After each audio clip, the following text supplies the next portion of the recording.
Masa hidupnya Ibnu Sina. Dalam sejarah pemikiran filsafat abad pertengahan, sosok Ibnu Sina 370-980 sampai 428/1037 dalam banyak hal unik, sedang di antara para filosof muslim ia tidak hanya unik, tapi juga memperoleh penghargaan yang semakin tinggi hingga masa modern.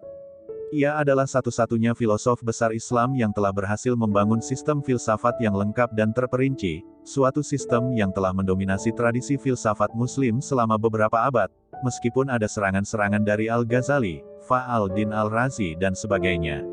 Pengaruh ini terwujud, bukan hanya karena ia memiliki sistem, tetapi karena sistem yang ia miliki itu menampakkan keaslian, yang menunjukkan jenis jiwa yang jenius dalam menemukan metode-metode dan alasan-alasan yang diperlukan untuk merumuskan kembali pemikiran rasional murni dan tradisi intelektual Helenisme yang ia warisi dan lebih jauh lagi dalam sistem keagamaan Islam.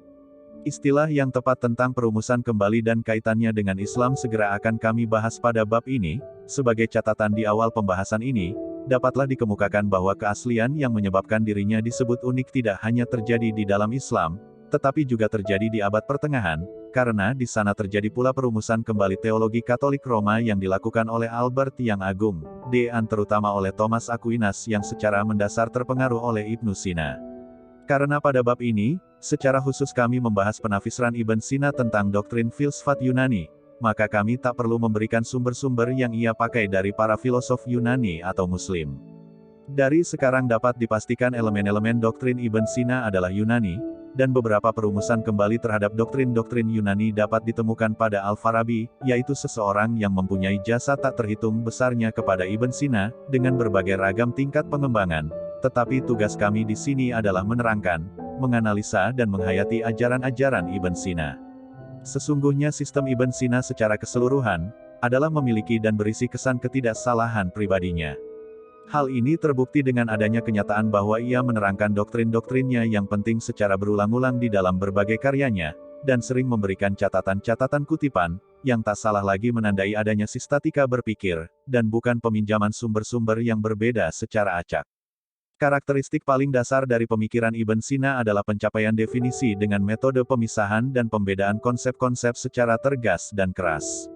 Hak ini memberikan kehalusan yang luas biasa terhadap pemikiran-pemikirannya. Tatanan itu sering memberikan kompleksitas skolastik yang kuat dan susunan yang sulit dalam penalaran filsafatnya, sehingga mengusik tempera, modern, tetapi dapat dipastikan, bahwa tata cara ini jugalah yang diperoleh dalam hampir seluruh doktrin asli para filosof kita. Tata cara ini memungkinkannya untuk merumuskan kembali prinsip-prinsipnya yang sangat umum dan mendasar, bahwa pada setiap konsep yang jelas dan berbeda, harus terdapat kesesuaian distinctio in re, suatu prinsip yang pada akhirnya Descartes juga menggunakannya, sebagai dasar bagi tesisnya tentang dualisme akal tubuh. Keberhasilan dan pentingnya prinsip analisis ini di dalam sistem Ibn Sina, sangat menarik perhatian. Ia mengemukakan secara berulang-ulang dan pada setiap kesempatan, dalam pembuktian-pembuktiannya tentang dualisme tubuh dan akal, doktrin universal, teorinya tentang esensi dan ekstensi dan sebagainya.